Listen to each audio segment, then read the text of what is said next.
friends, my name is Dr. Puru Dhawan, and in this video I will tell you those food items that should be completely avoided by a kidney failure patient. In a kidney failure patient, what is happening because of non-functioning of kidney, lots of waste material is accumulating in the body like creatinine, urea, potassium, sodium, and we have to take care of all this waste material. Because we have to maintain the chemistry of the blood. If the chemistry of the blood is okay, there is no complication. But there are few food items that can disturb the chemistry of the blood instantly. So we have to completely avoid those food items. So let's start with food item number 1, and that is juices. If a kidney failure patient take 1 cup of apple, completely okay, the amount of potassium won't rise. But if the patient of kidney failure take 1 cup of apple juice, there is chances that the level of potassium will raise in the kidney failure patient. So in a kidney failure patient, we have to avoid all kind of juices just to maintain the level of potassium in the body.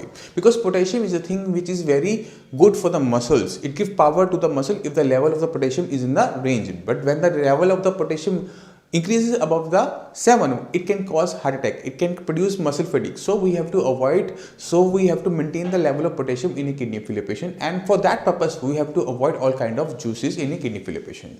Now let's move to item number 2, and that is jaggery. Jaggery is also known as gur. It is a concentrated form of sugarcane juice. So when a patient of kidney failure takes gur or jaggery, what happens?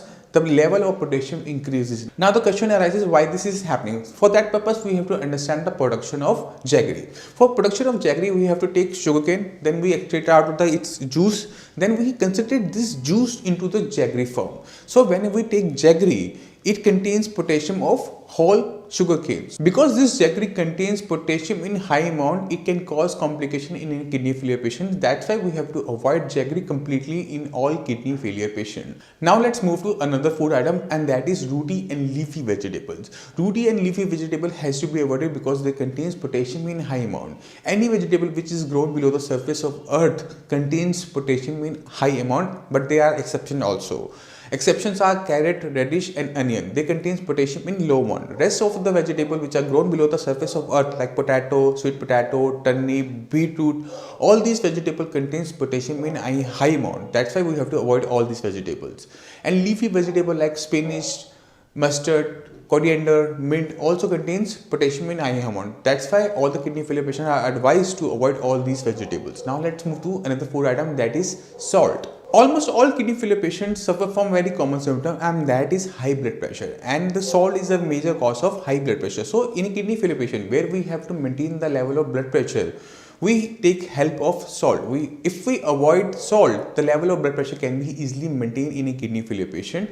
Also, the level of sodium can be easily maintained if we take less amount of salt. So in a kidney failure patient, we have to take 1 pinch of salt, and that salt should be Himalayan salt or rock salt, so that the level of blood pressure can be easily maintained in a kidney failure patient. Now let's move to another food item, and that is processed food, frozen food. Because in a kidney failure patient, blood chemistry is disturbed because of non-functioning of kidney. And when we take such a processed food, such high amount of processed food, what happens? Large amount of preservative, large amount of chemicals goes into our body, which causes disruption of the chemistry of the blood. So we have, just to maintain the chemistry of the blood, just to maintain the level of potassium, sodium in the blood, we have to avoid all kind of frozen food and pre-processed food, so that the level of potassium, sodium can be easily maintained in a kidney failure patient, so that the patient of kidney failure doesn't suffer from any complication just because of these food items. Now let's move to another food item, and that is protein. If a kidney failure patient take large amount of fish, chicken, mutton,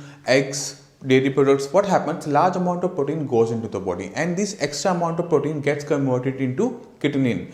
So just to maintain the level of creatinine, we have to cut down the amount of protein intake in a kidney failure patient.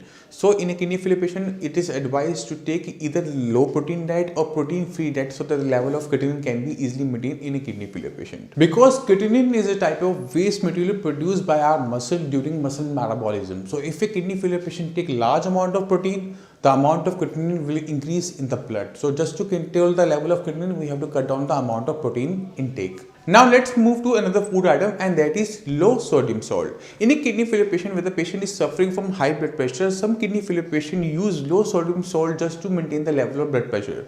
But they doesn't know this low sodium salt can be very dangerous for a kidney failure patient, because in a low sodium salt, 15% potassium chloride has been added artificially, and because of this added Potassium chloride, the level of potassium increases in a kidney failure patient because kidney is non-functioning, kidney is unable to filter out extra potassium from the blood. So in a kidney failure patient, when a patient take low sodium salt, the level of potassium increases and it may cause heart attack. So in a kidney failure patient, just to avoid complication like heart attack, we have to avoid all kind of low sodium salt. I think with this video you have understand what kind of food has to be avoided in a kidney failure patient. If you have any kind of question, query regarding kidney failure, you can call our doctors on the number given below. You can also book an appointment with me on the same number. With this, allow me to say goodbye. See you in the next video. Till then, bye bye.